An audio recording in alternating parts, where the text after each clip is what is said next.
It started as a freight forwarding company in the mid-1800s, but American Express didn't just move packages. They moved trust. Most credit cards work on a three-party system: bank, merchant, customer. But Amex built a closed loop. They are the bank, the network, and the issuer. They see both sides of every transaction.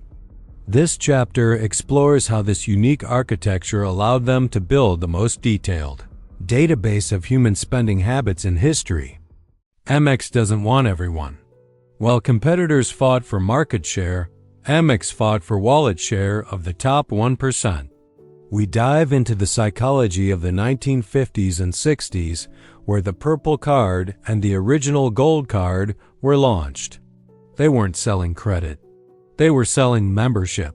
We analyze how they used exclusivity as a marketing weapon to make people want to pay an annual fee just for the privilege of spending their own money. This is the technical core of the documentary. Most people think a swipe is just a number. For Amex, it's a story. We explain level 3 data. While other cards see department store $500, Amex sees handbag, silk scarf, and size 8 shoes. This data is more valuable than the interest they charge. We look at how Amex uses this data to predict life events, divorces, business failures, or upcoming vacations before the cardholder even knows. The Platinum card was once the ultimate status symbol. Today, it's a high-end coupon book. This chapter examines the mass luxury strategy, how Amex opened the gates to the mass affluent to survive the 2008 financial crisis, and how that decision led to the overcrowding of Centurion lounges and the dilution of the brand S-Prestige. Is the Platinum card still premium, or is it just clever marketing? The card that doesn't exist on any website. The Black card. We break down the myth versus reality.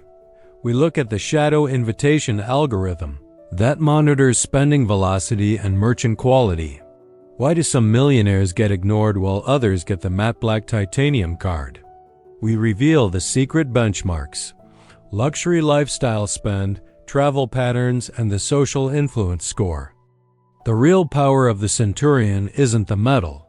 It's the human on the other end of the phone. Stories of the Centurion concierge are legendary, from getting a member a handful of sand from the Sahara for a school project to closing down a museum for a private proposal. We go behind the scenes of how this global network of fixers operates and how they bypass sold-out signs for the world's elite. Why do some shops refuse Amex? It's the merchant fee war. Amex charges higher fees because they claim their customers spend more. We analyze the tension between Amex and small businesses, and how the closed loop allows Amex to force merchants to give discounts and perks that other cards can't touch. Why do we feel smart when we use a $200 Uber credit that we paid $695 for? This chapter is a deep dive into consumer psychology. We explore sunk cost fallacy and how Amex gamifies spending through offers and points. We show how they turn customers into loyal soldiers who defend the brand on internet forums. How does a luxury brand survive a global recession? We look at how Amex managed the 2008 crash and the more recent global lockdowns. While other banks panicked, Amex shifted their focus to home lifestyle spending. We analyze their financial fortress strategy that keeps them profitable even when the world stops traveling. To maintain prestige, you must reject the majority. We look at the hard declines and the soft declines, how the AI decides in milliseconds whether a $100,000 purchase is legitimate or fraudulent.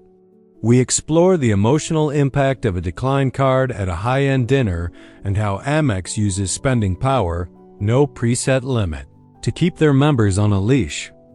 The future is not metal, it's invisible.